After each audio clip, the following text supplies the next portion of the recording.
Good evening, everyone. Oh, I put the battery in, fashioned things to work, made brackets, etc. But I need your opinion. Of course, I bought this as a universal battery, and so if I needed to, I know that the Softail, the battery's not the best in it, even though I've rejuvenated it several times. So I thought, well, for 56 bucks, I thought I'd try it. Your honest opinion, I know I can get an actual FX battery who has the mounts at the back,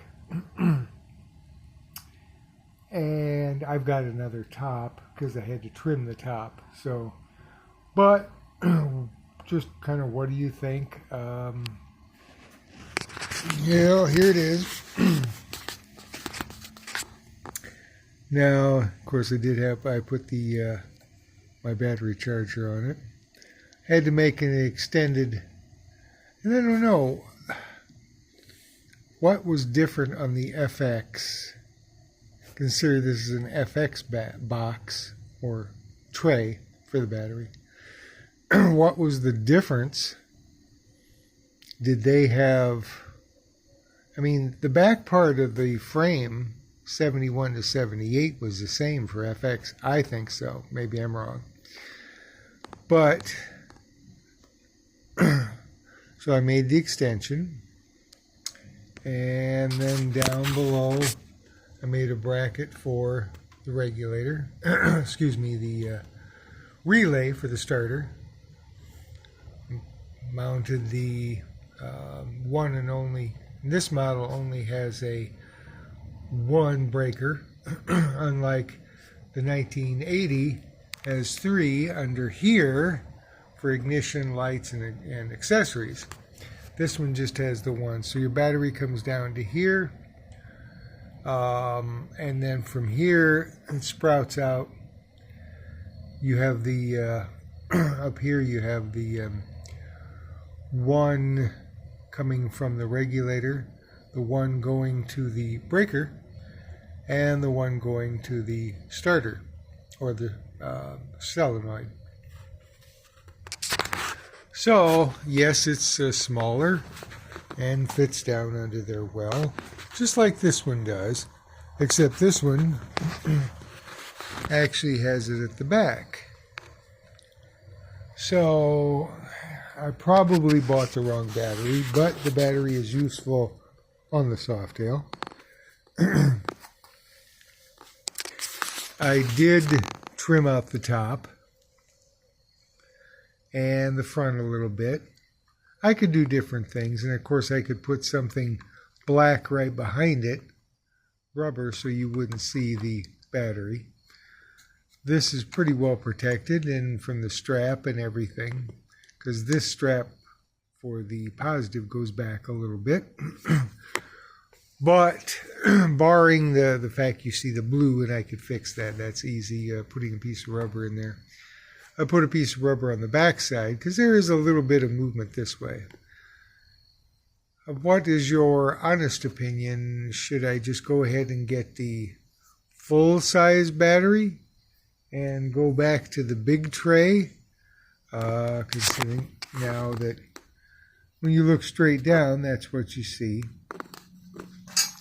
Or get the battery that has the positive on the back side, the negative on the back side.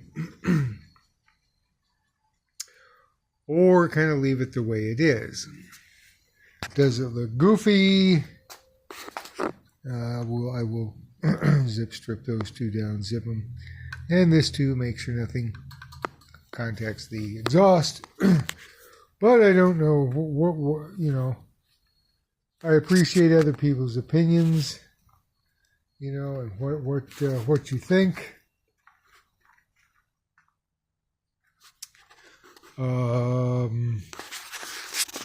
So that's what I was doing today after the tray came. So whatever If you have any positives, negatives, let me know. What direction? 1, get the battery with the points at the back. Save this battery.